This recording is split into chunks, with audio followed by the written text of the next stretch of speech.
Vendors at the Brikama market lamented over the low sales of their goods during the Eid preparations. More than 20 Nigerian students have been freed after over 50 days of hostage. And Gambia's Supreme Islamic Council has called for public participation in search for the new crescent on Tuesday. Well, these and more coming your way in News Desk.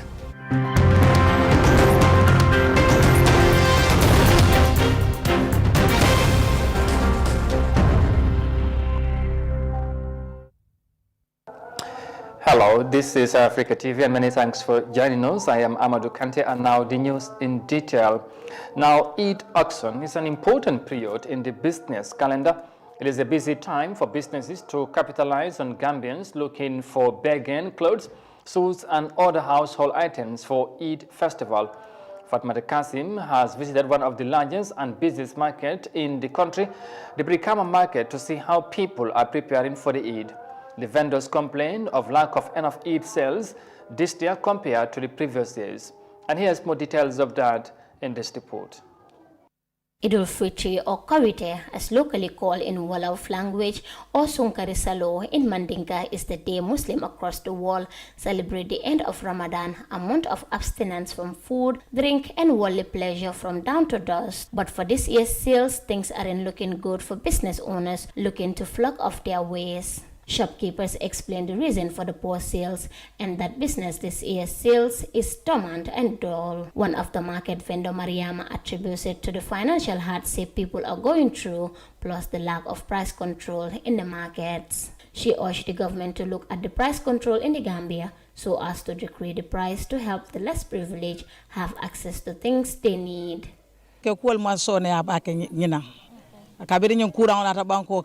Goods are very expensive this year, and there is no money since the COVID-19 started. Sales have not been going well, even though people might want to buy the goods, but they will not have the money to buy it. The business was better during the previous years, but this year, sales have gone down tremendously. There has been an increment in the price of goods. There is no price control. People will just put price on their goods and expect us, the retailers, to buy it like that. And we don't have a choice. That is why even though there is a lot of goods in the market, but there is no money to buy them. We urge the president to help us put a price control in the markets. If not, the less privileged will have no access to goods. However, another market vendor called Papa said that the rise in price is due to the price in the high exchange rate, especially the CFA. He said the sales were better last year because this year prices are very expensive.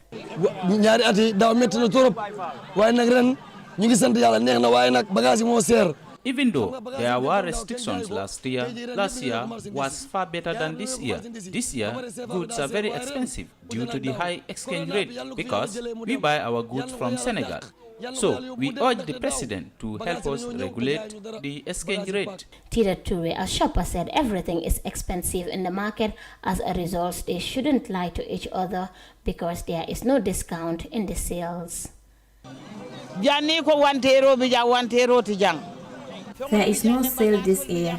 There are materials here, but all are expensive. I came to buy a jean for my kid, but I am unable to buy it because of the expensiveness. Everything is expensive here. For that being the case, we should not hide anything from each other. Let's agree that there is no sale this year. Last year was better than this year. Things are not definitely easy this year. This time last year, the country was battling COVID-19 and as such, there were no gatherings for prayers, no salibo and handshakes. Thousands of Muslims in the Gambia were forced to celebrate Idul Fitr, locally called Korite, at their homes, profiting from COVID-19, which resulted in a timetable for sales in the Gambia. For iAfrica News, I am Fatoumata Kasim. Well, vendors at the Brikama market seems to be not happy with the business activities as the end of the month of Ramadan business. activities, of course, almost come to an end in the Gambia. But from that report there by Fatmata Kasim, next to Egypt, where the recent spikes in COVID-19 infections in the country has led to the partial closure of public places such as restaurants and business centers as part of efforts to contain the virus. During Ramadan, many people are said to be disregarding the health protocols in their daily activities, leaving authorities worried of the gradual rise of new infections. The country's hospitality industry is exempted from the closure, considering the state of the economy. And here's more details of that in this report. The latest partial closure is a reflection of the steady rise in COVID-19 cases over the last 2 months in the North African state. Authorities have warned Egyptians had been relaxing health precautions lately. We commend the government for this decision.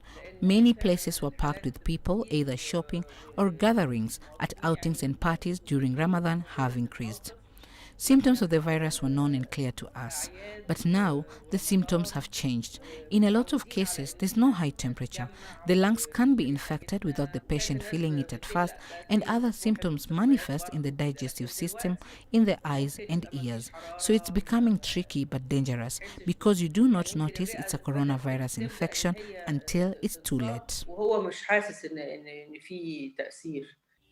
Though the situation has been worsening, the government had refrained from an all-out closure.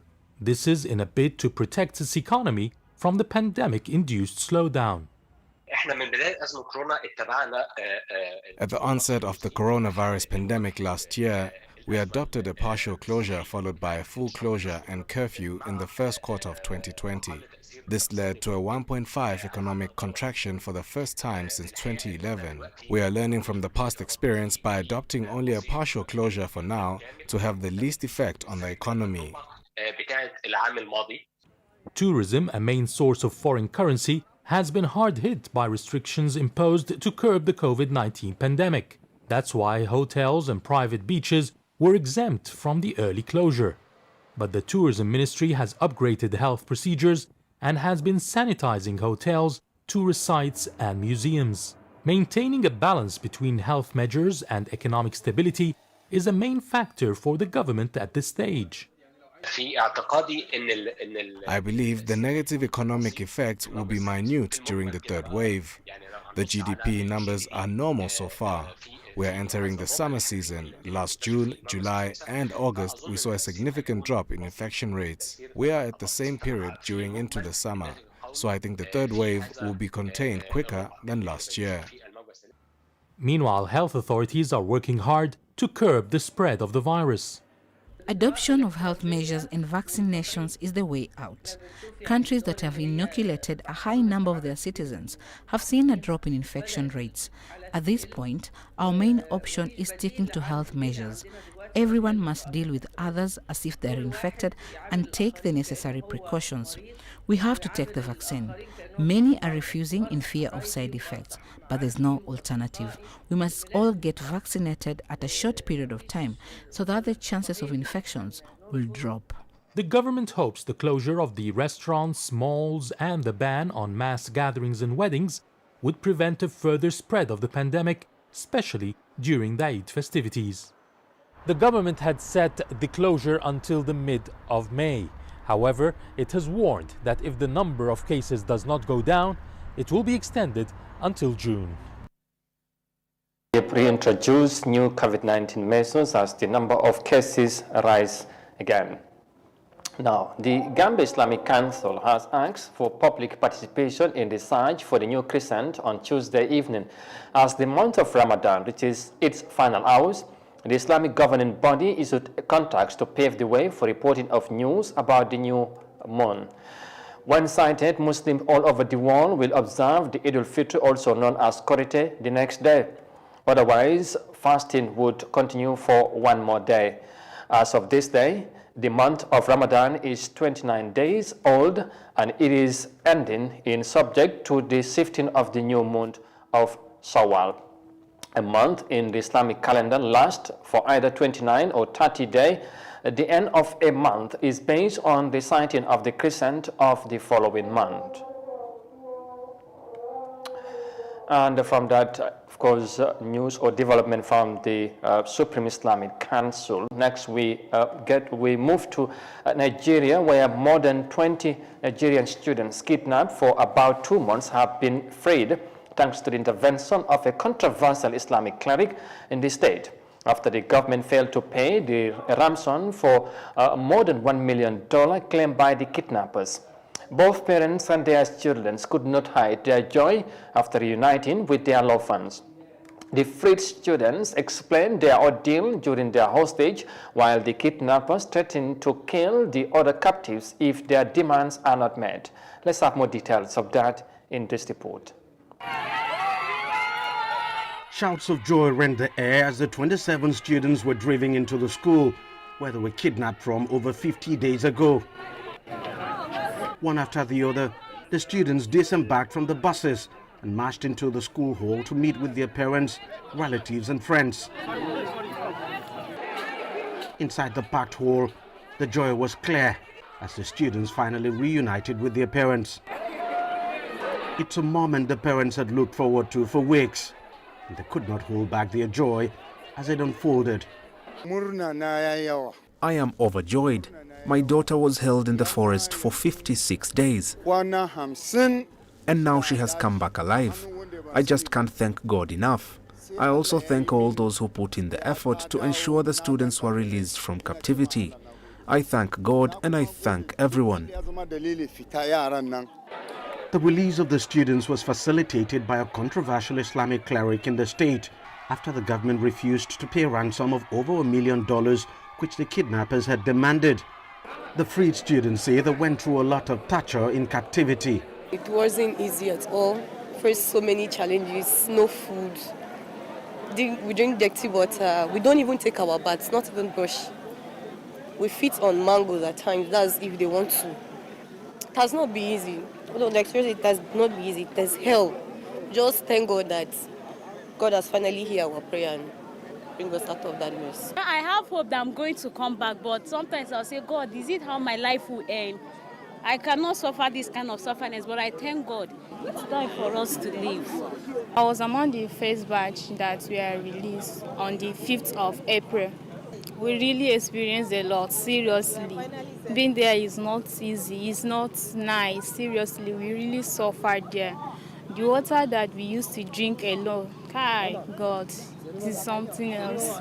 So we really thank God, we appreciate God for saving our lives. Most of the parents say their children will not be coming back to school anytime soon until they are sure adequate security arrangements are in place to guarantee their safety. And as this sad chapter closes, attention has now fully shifted to an unspecified number of students of a private university also in the same state who were kidnapped last month. Their captors have killed 5 of them, threatening to kill the remaining hostages if their ransom demands are not met.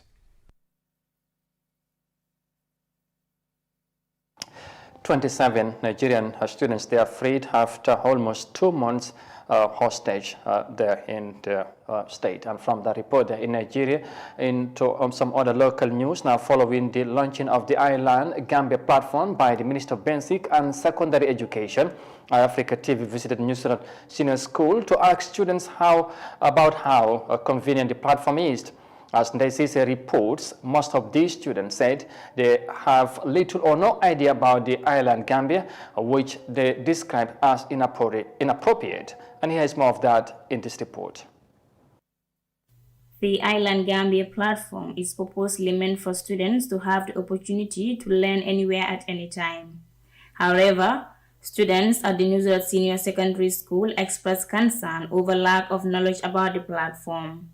According to these students, the Ministry of Education should have talked to the students by raising awareness about the initiative, including how it should be used.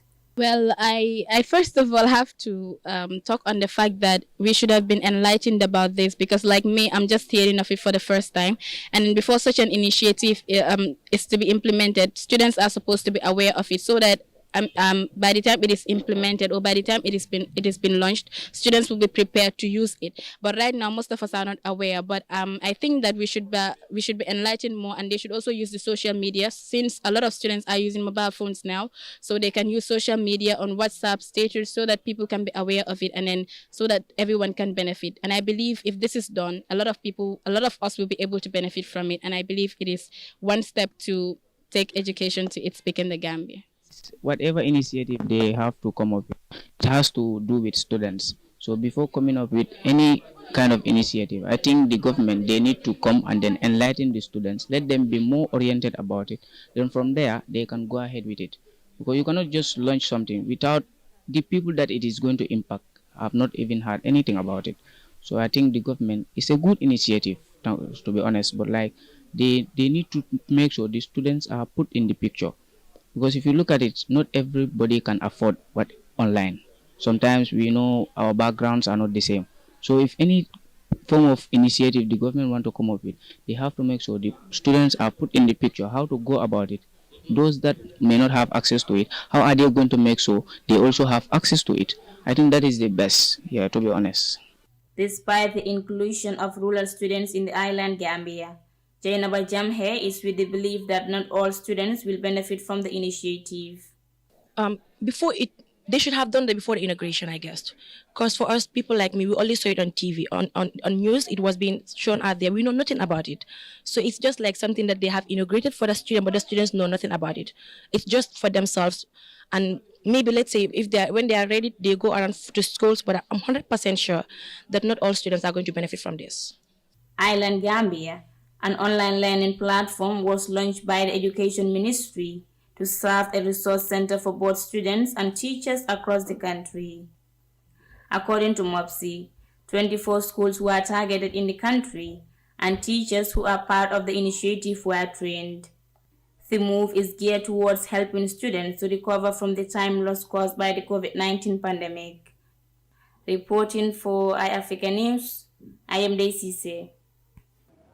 All right, this is a reporting there as students of New South Senior School reacts to the Island Gambia platform initiated by the Ministry of Basic and Secondary Education. Well, there is more news coming ahead, but for now, we'll take a break and come back shortly with the remaining of the story. Stay with us, we'll be right back. The pride we take in our brand, the work we put in to constantly change the landscape and elevate real estate in the Gambia, it's compared to none. From inception, our goal was to add value to the beautiful Gambian landscape. That's why we are proud innovators of community estates. Kololi Sands is an exceptional piece of work, tailored for ultimate convenience and luxury, to bring you an element of finesse that is rare but unique in its own. This is also our pride and joy, and we welcome you to the exquisite beauty right here in Kololi and right here on the waterfront.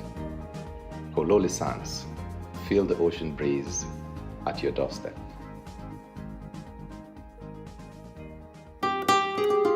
Following the announcement by the Independent Electoral Commission, the IEC, of the dates for the general voter registration scheduled from the 29th of May to 11th July 2021, the National Council of Education (NCCE) reminds the public that voter registration is an integral part of the electoral process, as it is key to franchise as stated in Section 39 of the Constitution, and hence a civic right and a duty for all eligible Gambians.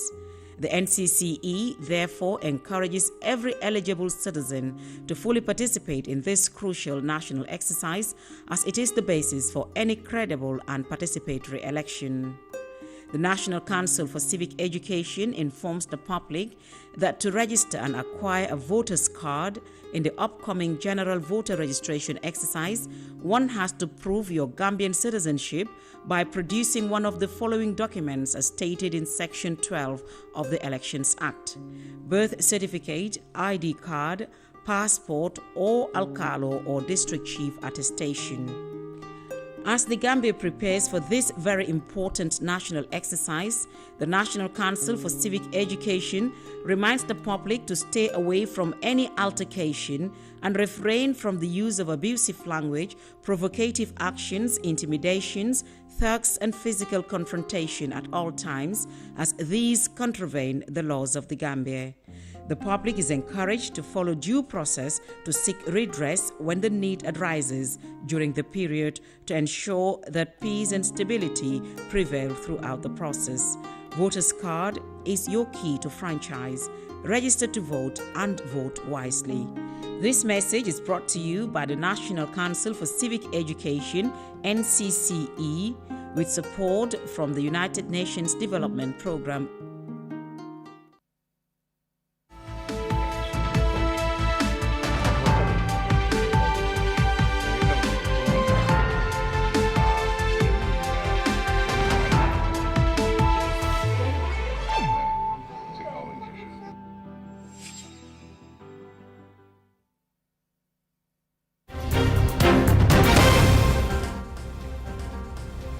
Welcome back, and this is Africa TV, and once again many thanks for joining us. Now, the Gambia Police Force has announced on Monday that it has at least arrested 681 people have been arrested since the launching of the Operation Zero Crime campaign.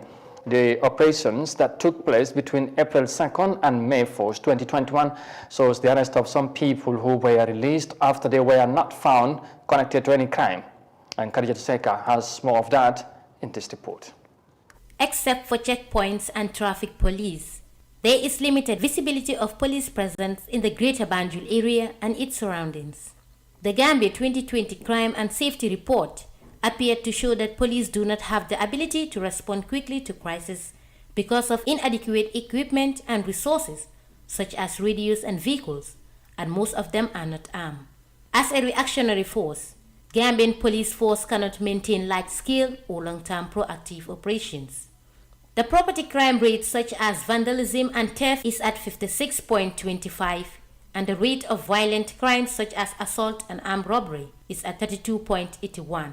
In response to increasing crime rates, the police force deployed a joint security high-visibility patrols, targeting criminal hubs within the Greater Banjul area and the West Coast areas. The campaign dubbed Operation Zero Crime is aimed to tackling crime and criminal activities and to dismantle all criminal hideouts. According to the police, since the commencement of the said operations, a total number of 681 people were arrested at various criminal hideouts within Banjul, Kanifing, and West Coast regions. The operations that took place between April 2nd and May 1st, 2021 show the release of 304 people after they were not found connected to any crime. While 119 people were found to be undocumented immigrants, 153 people were found with suspected drugs and subsequently handed over to the Drug Law Enforcement Agency for further investigations. 105 people were charged with various offenses, granting from going armed in public and possession of suspected stolen properties, to robbery and escape from lawful custody. The Police High Command assured the public that the conduct of the security personnel shall be strictly within the confines of the law. The police instituted a strong inspectorate unit to regularly supervise and monitor the activities of security personnel in a bid to ensure the protection of the fundamental human rights and the respect of rule of law. Khadija Seka, iAfrica News. And from that report there by Khadija Seka on the crime-related matters in the Gambia. Now to matters of the WHO, because the World Health Organization has granted approval of Sinopharm, a COVID-19 vaccine made by Chinese state-owned company. It is the first vaccine developed by a non-Western country to get WHO backing. The WHO only approved these vaccines made by Pfizer, AstraZeneca, Johnson & Johnson, and Moderna, and now Sinopharm has been added to the list. But individual health regulators in poor countries in Africa, Latin America, and Asia have already approved the Chinese jab for emergency use. And details of that in this report by Umar Ahmad Toure. China's Sinopharm COVID-19 vaccine will facilitate access to jabs among the struggling African countries that lack vaccine nationalism. According to an African policy expert, Africa, which has over 1.3 billion people, has received less than 2% of all vaccine doses administered around the world by April this year. According to the WHO, Peter Kagwanja, President and CEO Africa Policy Institute, says Africa partnering with China in this initiative is crucial. It is going to be very, very important for Africa to tap into that friendship with China. As you do know, vaccine nationalism has hit Africa hard because major powers have been holding vaccines even when they have more than their population needs. Some have even 3 times more. Prior to the WHO approval, the Sinopharm vaccine was already been widely used.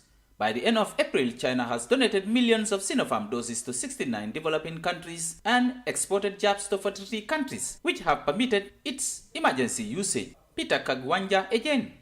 We see here a possibility of the Chinese vaccine being used in major emergencies in Africa, particularly where countries' medical facilities have been overwhelmed. On May 7, WHO granted emergency use authorization to the Chinese vaccine, making it the 6th vaccine to receive WHO validation for safety, efficacy, and quality. This means the Sinopharm vaccine will be included in the COVAX program, which aims to deliver inoculations to low and middle-income countries. China has also agreed to provide 10 million COVID-19 vaccine doses to the COVAX initiative to meet the urgent needs of developing countries, a step towards making vaccines a global public good. Reporting for iAfrica TV, this is Omar Ahmadu Toure. The WHO approved for the usage of the Chinese Sinopharm vaccine in the fight against the COVID-19 pandemic. And next to Tanzania, where mushroom farming is gaining momentum in the country, as many people, including the elderly, are decently benefiting from their farming activities. About 2,000 mushroom oyster tons are produced in Tanzania each year, according to the country's Mushroom Association. As featured in this report, a 75-year-old woman farmer explained how she managed to boost her income through her mushroom farming initiatives. And here's more details of that in this report. These rows of compost-laden plastic bags are actually a mushroom farm. Through them, Pauline Ndiatabura, a 75-year-old mother of 10, has found a new source of income. 2 years ago, she was a stay-at-home great-grandmother. Now she harvests 3 to 4 kilograms of mushrooms a day. Here, mushrooms are bought for $3.50 from farmers like us. Those who buy from us sell at $4.50, making a profit too. Some go as far as selling a kilo of mushrooms for $6, so the money I get is enough for me. Paulina's farming instructor says with the right knowledge and skills, a few square meters can yield up to 200 kilograms of mushrooms a day. He believes large investments are the key to boosting the country's output. Smaller farmers sometimes lack the morale to produce more, asking themselves, if we produce more, then what? But if they're giant producers who penetrate and sell the product outside the country, others will be encouraged. More will come forward to invest, produce and sell. According to the Tanzanian Mushroom Growers Association, there are more than 10,000 mushroom farmers in the country. They produce nearly 2,000 tons of oyster mushrooms every year. Mushrooms can be farmed on small plots of land, making them an accessible crop for independent farmers. Full of nutrients, they are also environmentally friendly, which helps protect growers from weather variations. Despite their benefits, mushrooms are not widely eaten in Tanzania, particularly in urban areas. Most people think that mushrooms are eaten by tourists in big hotels, but it's not true. Mushrooms can be eaten at home the same way you eat vegetables or fish. I eat mushroom soup the most. Paulina sells her mushrooms to neighbors and other interested buyers. She believes a larger market will not only bring her more income, but will also attract more farmers into the business.